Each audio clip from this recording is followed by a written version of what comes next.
And so today, customer retention, SEO, and having brand awareness so that people come to you rather than search generically is massively important. And that's why digital marketing has taken on sort of a much bigger world than it had in 2005. Welcome to another edition of Bang for Your Business with me, James Burnett, and Lucas Hamby. Morning, Lucas. You all right, James? How are you? Yeah, good, thank you.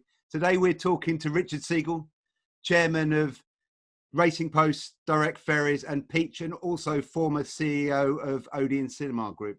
Hi, Richard. Good morning. How are you both? Yeah, good. Very good. So we want to talk about your career journey from offline to online, or from bricks to clicks. Can we start by talking about your experience in UK leisure? How did you get into the industry? Well, I started my career by joining Arthur Andersen, which tells you how times have changed. They were the global #1 in accountancy at that time. And I realized as I was going through my training and doing my initial audits that a lifetime in audit was not for me. So I was always keen to move from audit into a more commercial role. And I was fortunate enough to get a job at Rank Group in their head office department that was responsible for mergers, acquisitions, and strategic planning. Rank Group, of course, was a leisure conglomerate. Those were popular in those days. And now we're talking about sort of the 1980s. So this was 1988 when I joined Rank, initially doing corporate finance. But from there, I sort of really pushed myself in terms of trying to move from a more financially based role to an operation based role. And I was very fortunate in that I had a brilliant boss at the time, the great Doug Yates. And he spoke to a divisional director who came and said to me, look, we'd like to help you, but you've got no operational experience. And it was that catch-22. Yeah. And he put me on a sort of accelerated career plan where from being in corporate finance, I became the assistant manager of the Odeon Marble Arch, completed all the trainee assistant manager management modules, did that in a month, and then became the general manager of the Odeon Streatham, and then an area manager for Odeon Cinemas. And really that is how my career into UK leisure proper started. Oh, interesting. So you led the process of merging Odeon and ABC cinema groups. What would you say were the biggest challenges in that? And, you know, was there friction with staff? How did you kind of get them on side?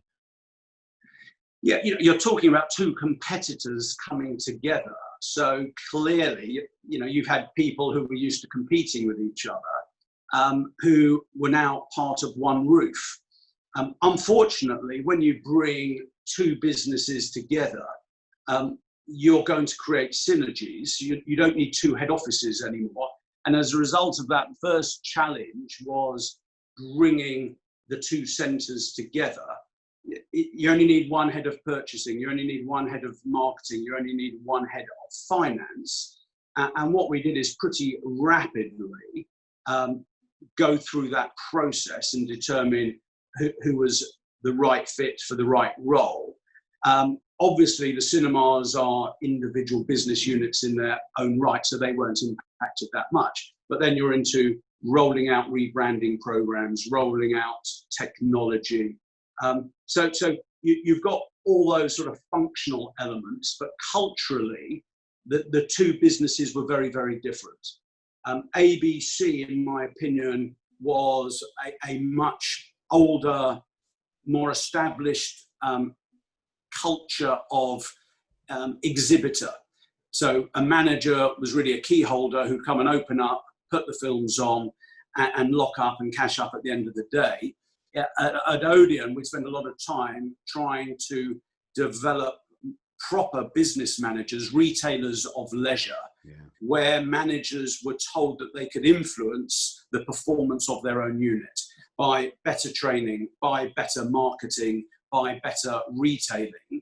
And instead of having, for example, one film per screen per week, we were putting on about 2.5 films per screen per week, and by giving consumers greater choice, we were driving up volumes and business. So that was important, and the senior management of Odeon spent a lot of time on the road at the cinemas. That wasn't the way it was done at ABC. So cinema managers, whether they be ABC or Odeon, were much used to seeing directors on their sites. And I think that changes the culture of the business quite significantly. Out of interest, you mentioned about kind of giving the managers more of a more control, giving them the reins as such. How did that kind of affect how they dealt with marketing? Giving them that power. I think it energized them, and it motivated them, and it got them to perform to different levels. We actually, without it becoming overcomplicated, it's not something for the London Business School, but we got every manager to write a business plan to talk about how they were going to grow their business. So, for example, if you're in a student town, you would say, we are going to launch late night shows on Friday and Saturday nights. Our target market are students. This is how we are going to market to those students. These are the sort of films we're going to do. And this is how we're going to train the staff in case there's rowdy behaviour, etc. And everything becomes coordinated, and they have a plan about how they're going to grow the volumes coming through the doors, and how they're going to sell more product to those people coming through. It's really interesting because, like you say, it's rather than being a cog in the clock, they have more of a sense of purpose, which probably motivates them more within that. Exactly. And then you bring in bonus schemes that links their performance to their overall remuneration. And some people have got just a pure love for the job, but some of people are financially motivated. And if you can do both, then you are likely to create a situation where managers are pushing all boundaries and getting greater job satisfaction and greater remuneration at the same time. And you're drawing out the entrepreneurial spirit from people, and as you say, it's utilising the screen times for longer, isn't it? As you say, student times, late night, maybe areas where there are mums and dads taking small ones. Suddenly you're opening up early in the morning for films for kids. So it was great. We had sort of Odeon Movie Mob, which was our kids' film club. We had Odeon Late, which was the late night. We created an art house circuit within Odeon where art house films came in. And prior to Odeon, I was with Top Rank Mecca Bingo. And what we did is we created a club where people could come and see quite old films for something like £2.50 on a wet Wednesday afternoon, and get a free cup of tea and biscuit. And that really was bringing in what I would call the bingo brigade. And places like the Odeon in the traditional Odeon in Birmingham, which had sort of 800 seats in their big number one, that they'd be getting 600 people regularly. And what you're doing is just sweating that big asset that otherwise would have had 4 people watching a film on a wet Wednesday afternoon. So in terms of being progressive, you were the first cinema group which took advanced bookings, utilising advanced technologies at that time, but also taking money early. Did you encounter sort of obstacles when you were making changes like that? Technical obstacles.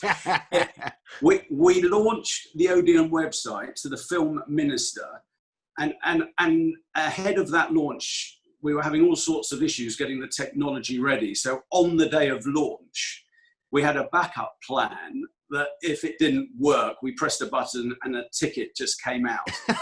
and we had all the press there, and it didn't work. And we had to fall back on this emergency situation. And the button was pressed and the ticket came out, and the press all waxed lyrically about the great Odeon Cinemas. And it wasn't actually working for another 48 hours, but we got away with it. What you have to understand, Odeon had the biggest call centre in Europe. for cinemas. And at the same time, we were the only operator at that time to use speech recognition technology at the call center. So we were sort of tech leaders at that time. And on a sort of Friday afternoon, if you had a blockbuster opening that weekend, you'd have people queuing on that call center for 3 hours to book a film. So from a commercial point of view, you don't have to be the world's greatest entrepreneur to understand that if people could book online, even if your offer is not as great as a brand new multiplex down the road, people want to see that film when it first comes out. There's a huge peak in demand that first weekend. And if you can sell quicker, you will sell out. So it was a clear business decision that we had to do that. And actually opening up ticket sales through the internet was a huge success. Under sort of my stewardship of Odeon, we also introduced digital technology to present both film and non-film content. So we had World Cup matches, we had Robbie Williams, and we had Sondheim musicals coming live from Broadway. So we were doing this, and I have to say, at that time, we promoted the hell out of that because we really believed in it. And this was only in about half a dozen cinemas after the launch at the Odeon Leicester Square. And it really was a struggle getting people to come in and watch. And we knew one day it would spike, and today it is extremely popular. Extremely popular. Like almost ahead of your time. Yeah, I mean, so you're clearly very proactive rather than reactive, and clearly that's very important, being ahead of the curve, and keeping up with the times. There's been examples such as Blockbuster where not doing so is being kind of catastrophic. What advice, just out of interest on this point, do you have for business owners being proactive rather than reactive and kind of keeping up with the trends? I am a massive believer that if you don't adapt, you die. And if you've got the ability to adapt and execute fast, you are likely to thrive. There's so much literature and there's so much written about this, but you have to adapt. I was chairman a number of years ago of a great company called On the Beach that sells dynamically packaged beach holidays. And they were competing against Thomas Cook. At my very first board meeting, I asked the exceptional CEO, Simon Cooper, what wasn't in the business plan that they used to sell the business, and what is the ambition of the company, the big picture ambition. And we discussed what that big ambition might be. And I said, well, why wouldn't we say we want to be bigger than Thomas Cook? And at that time, Thomas Cook was about 12, 13 times bigger by market capitalization. And we had a bit of a laugh. And I said, no, I'm absolutely serious. Their model is screwed. They've got 900 retail shops up and down the country. They still print brochures. Their digital offering is poor. They can't yield price management. They can't change prices live. We can. They're all printed in their brochures. They've got all that cost. We can sell a holiday about 30% cheaper than them and make the same profit. And we set that as an objective. And what's the situation today? The situation today is Thomas Cook doesn't exist anymore. They didn't adapt to what were inevitable changes taking place in the marketplace. So they died, and On the Beach thrived. Why do you think Party Gaming hired someone with little digital experience to run the business? And how did you adapt from running a offline business, I guess, to an online business? You're probably not the first person to ask that question, James. Why did they choose me? That's a genuinely great question, because I did not have a lot of digital experience. And just to say, the year that I went into Party Gaming was 2004. So 2004 sounds like a long time ago, but in the world of sort of big global digital businesses, it was still early doors.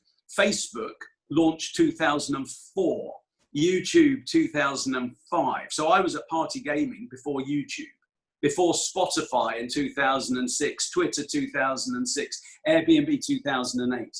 So the pool of people that the owners of Party Gaming could recruit at that time were really negligible. No one had digital experience. So my ability to go from bricks to clicks, as you said earlier, was because the pool of people competing against me, no one had digital experience.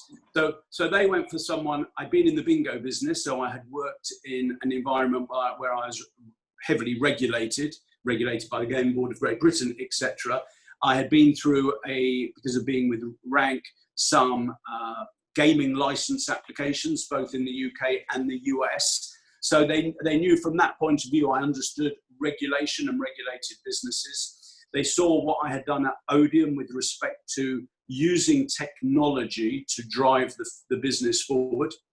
And they probably were going to look for someone slightly younger who wasn't set in their ways and therefore was able to work in a very fast-paced environment and a very dynamic environment. So I'd like to think that that's why they recruited me. Yeah. So on that note, could you tell us a little bit about what the digital marketing strategy looked like at Party Gaming? You have to understand what the online gaming world looked like in sort of the early 2000s. You had businesses that were growing at the most unbelievable pace. In 2005, Party Gaming, through their website Party Poker had over $47 billion wagered over the poker tables. You're talking colossal growth. The business went from sort of, small millions of profit sort of in the early 2000s to over $500 million of profit in 2005.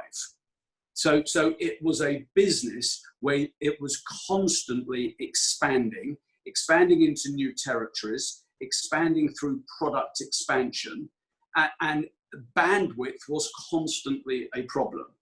And by bandwidth, I'm not just talking about IT bandwidth, I'm talking about management bandwidth. Mm-hmm. What country are you going to launch into next? What product are you going to launch next?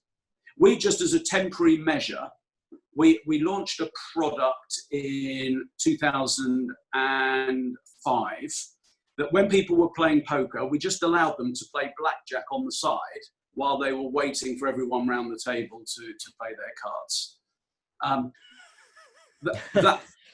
That's great. That produced on a daily basis in the first couple of weeks over $1 million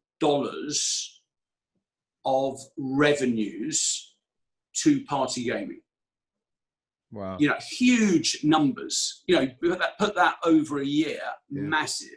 You're a public company. You've got to report to the market that you've just launched this and this is what it's done. We knew that number would come down over a period of time. So we're arguing with our lawyers and our bankers that we don't want to mismanage expectations amongst investors. So we wanted to wait for that to dip down.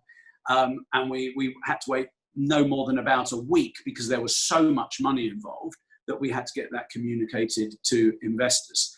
So Party Gaming back in sort of 2004, 2005 was growing very fast. So marketing strategy is about attracting people to your site rather than anyone else's site at a time that the internet is relatively young. So trust in using the internet and giving people your credit card is still relatively low and has to be earned. And with poker, and indeed more so with casino games, you have got to believe that it's honest. You've got to believe that someone isn't screwing you so that you lose all the time. And someone who keeps getting a royal flush, it isn't one of the founders. And that's why it was independently tested on a daily basis to give that. So a huge amount, over $200 million a year was being spent on marketing back in 2004, 2005. A lot of that was being spent on awareness, above the line TV advertising, but that was to create awareness and trust. We recruited a guy called Mike Sexton.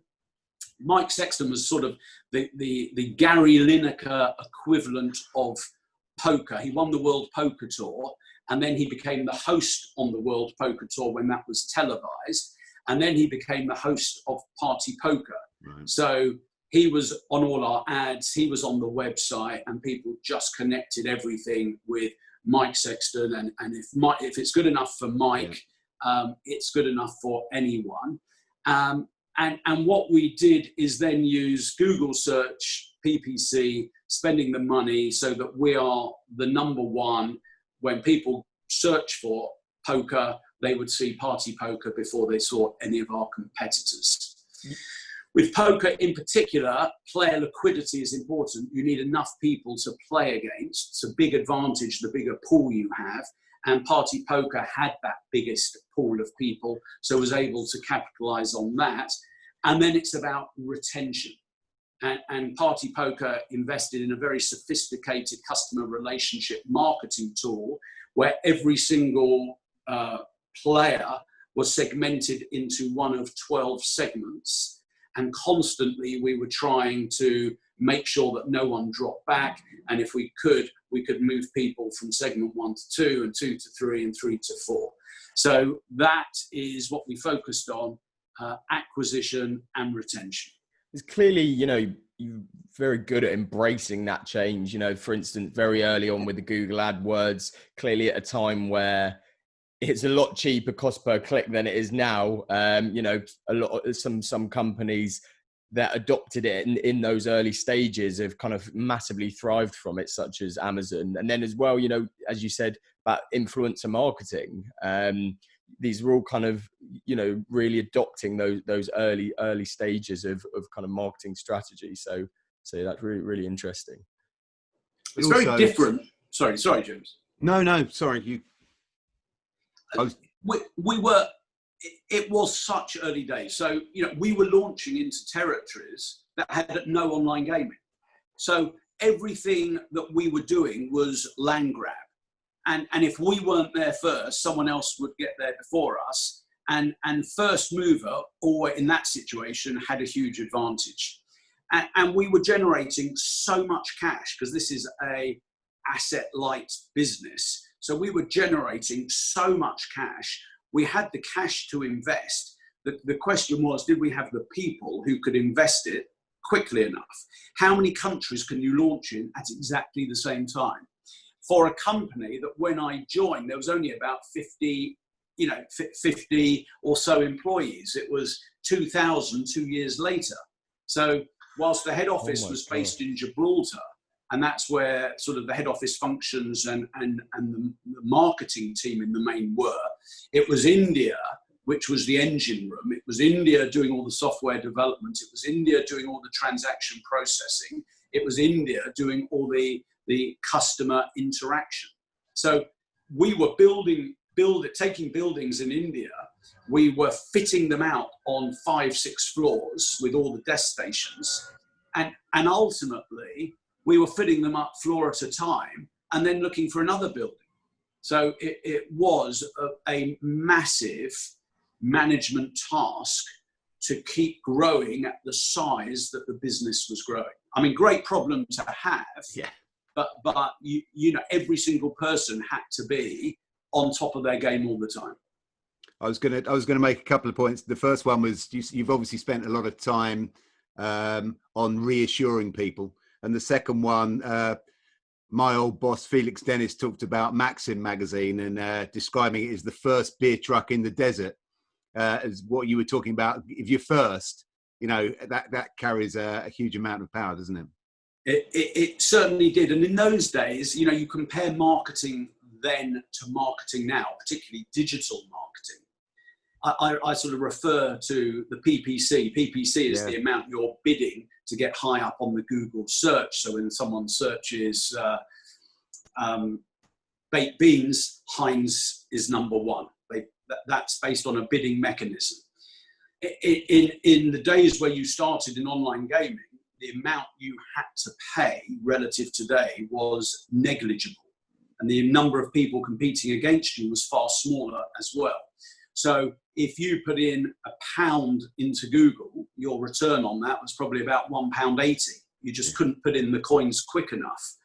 I think if you're not careful today with that same mechanism, if you're putting money into the PPC machine, and if you put in £1 today, you might in some situations get 70p back, and that's not good business sense, because it is much more expensive and it is much more competitive.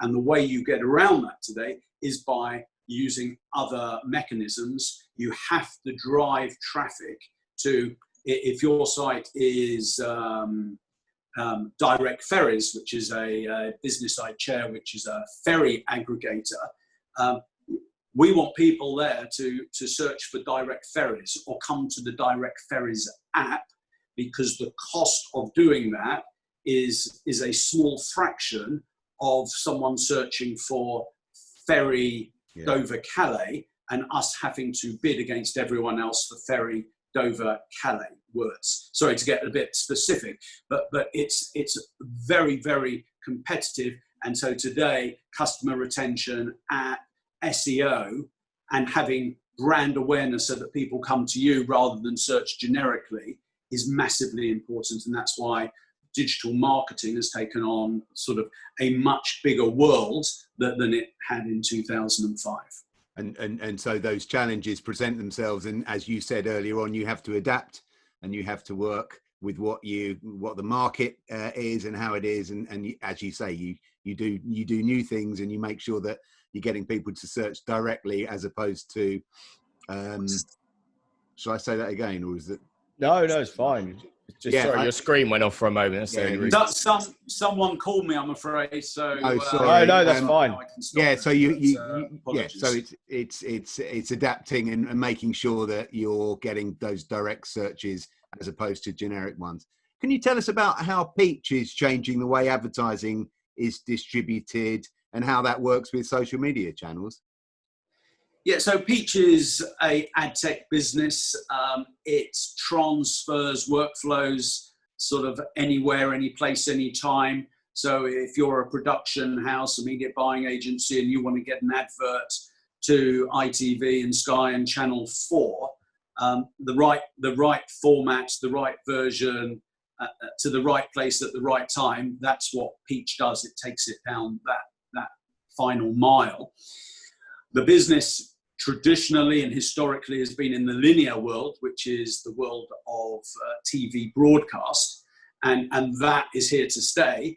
But what is clear is the digital world, where people are seeing adverts, is growing and growing and growing, yet the marketplace for how that advert reaches its digital destination, that hasn't been developed in the way it has done for linear. So we are living in that environment, in that ecosystem, and we are very focused on providing to the digital destination what we do extremely well in a market-leading way today for the linear broadcast destinations. So it's a progressive business which allows people to adapt to different ways of distributing their ads. Yeah, if you consider a media buying agency and what they would have done even 10 years ago, someone's launching a new car model. They'd have a fancy advert for TV, definitely go in cinema as well, billboards, magazines, radio stations, and it would be what I call a traditional campaign. That doesn't exist. The digital has changed the rules forever. And Jeff Bezos said, complaining is not a strategy. and that is great. You can't complain about it. The world has changed. Accept it. Decide what you're going to do as a result of that. and what may have been a headwind has become a tailwind, or what was a tailwind may become a headwind.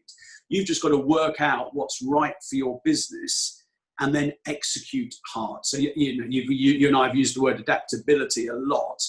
Nowhere, coronavirus has demonstrated quite clearly that if you don't adapt fast enough, you will die.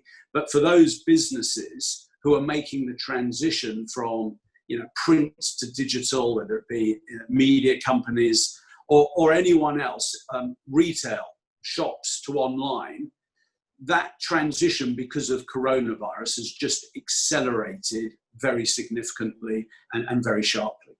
Yeah, it's about turning these things into an advantage and pivoting. And like you say, it's, a lot of things that have been going on for a while in terms of trends and where companies should be moving. Like you say, this has completely accelerated that. Richard, I think that's pretty much everything from us. It's been incredibly insightful. Thank you so much for the time. Do you have any links or anything that you want us to put below? No, that's great. I hope that's given you what you were looking for. Really, really useful. Excellent. But yeah, guys, if you found this useful, please subscribe to our YouTube channel, Bang for Your Business. We're also Bang for Your Business on Spotify. From James, Richard and I, that's the end. Thank you very much.